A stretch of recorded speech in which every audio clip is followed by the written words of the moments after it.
Shark গোষ্ঠীর human research development centre কোথায় আছে? এতে রয়েছে নেপাল, অপশন বিতে রয়েছে শ্রীলঙ্কা, অপশন সিতে রয়েছে ইসলামাবাদে, অপশন ডিতে রয়েছে ভারতে।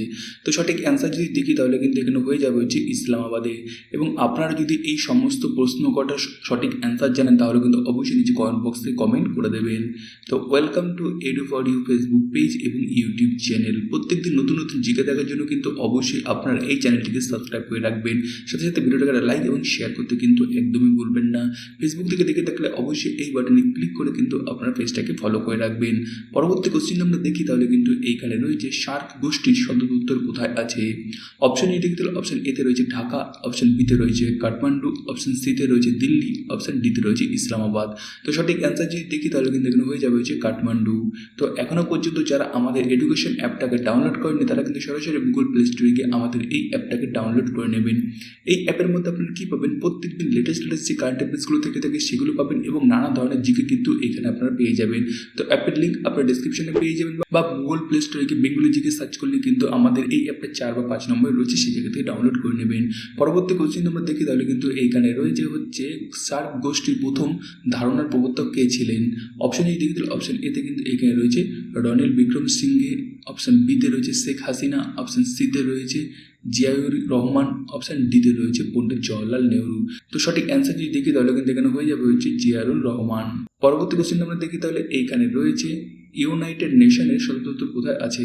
অপশন যদি অপশন এতে রয়েছে নিউ ইয়র্ক, অপশন বিতে রয়েছে ওয়াশিংটন, অপশন সিতে রয়েছে লস অ্যাঞ্জেলেস, অপশন ডিতে রয়েছে ফিলাডেলফিয়া। তো সঠিক অ্যান্সার যদি দেখি তাহলে কিন্তু এখানে হয়ে যাবে হচ্ছে নিউ ইয়র্ক। পরবর্তী কোশ্চেন আমরা দেখি তাহলে কিন্তু এইখানে রয়েছে বিশ্ব ব্যাংক ইন্টারন্যাশনাল মনিটারি ফান্ডের সদর দপ্তর কোথায় অবস্থিত? অপশন যদি দেখি তাহলে অপশন এতে রয়েছে নিউ ইয়র্ক, অপশন বিতে রয়েছে ওয়াশিংটন, অপশন সিতে রয়েছে লস অ্যাঞ্জেলেস, অপশন ডিতে রয়েছে ফিলাডেলফিয়া। তো সঠিক অ্যান্সার যদি দেখি তাহলে কিন্তু এখানে হয়ে যাবে হচ্ছে ওয়াশিংটন। পরবর্তী কোশ্চেন আমরা দেখি তাহলে এইখানে রয়েছে ওয়ার্ল্ড ফুড অ্যান্ড এগ্রিকালচার অর্গানাইজেশনের সদর দপ্তর কোথায় অবস্থিত?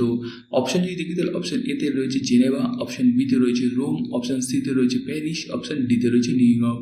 তো সঠিক অ্যান্সার যদি দেখি তাহলে কিন্তু এখানে হয়ে যাবে হচ্ছে রোম। পরবর্তী কোশ্চেন আমরা দেখি তাহলে এইখানে রয়েছে IMF ও ওয়ার্ল্ড ব্যাংক কবে প্রতিষ্ঠা করা হয়? অপশন যদি দেখি তাহলে অপশন এতে কিন্তু এখানে রয়েছে 1919 খ্রিস্টাব্দে, অপশন বিতে রয়েছে 1945 খ্রিস্টাব্দে, অপশন সিতে রয়েছে 1946 খ্রিস্টাব্দে, অপশন ডিতে রয়েছে 1950 খ্রিস্টাব্দে। তো সঠিক অ্যান্সার যদি দেখি তাহলে কিন্তু এখানে হয়ে যাবে হচ্ছে 1945 খ্রিস্টাব্দে। পরবর্তী কোশ্চেন আমরা দেখি তাহলে কিন্তু এইখানে রয়েছে ইউনিসেফ ও ইউনেস্কো কত সালে প্রতিষ্ঠিত করা হয়?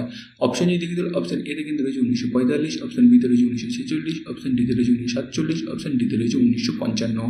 তো সঠিক অ্যান্সার যদি দেখি তাহলে কিন্তু এখানে হয়ে যাবে হচ্ছে 1946। পরবর্তী কোশ্চেন আমরা দেখি তাহলে এইখানে রয়েছে ইউনিসেফ এর সদর দপ্তর কোথায় অবস্থিত? অপশন যদি দেখি তাহলে অপশন এতে রয়েছে ভিয়েনা, অপশন সিতে রয়েছে প্যারিস, অপশন ডিতে রয়েছে জেনেভা, অপশন ডিতে রয়েছে নিউ ইয়র্ক। তো সঠিক অ্যান্সার যদি দেখি তাহলে কিন্তু এখানে হয়ে যাবে হচ্ছে নিউ ইয়র্ক।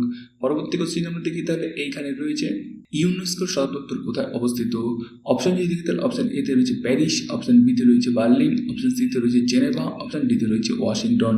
তো সঠিক অ্যান্সার যদি দেখি তাহলে কিন্তু এখানে হয়ে যাবে হচ্ছে প্যারিস।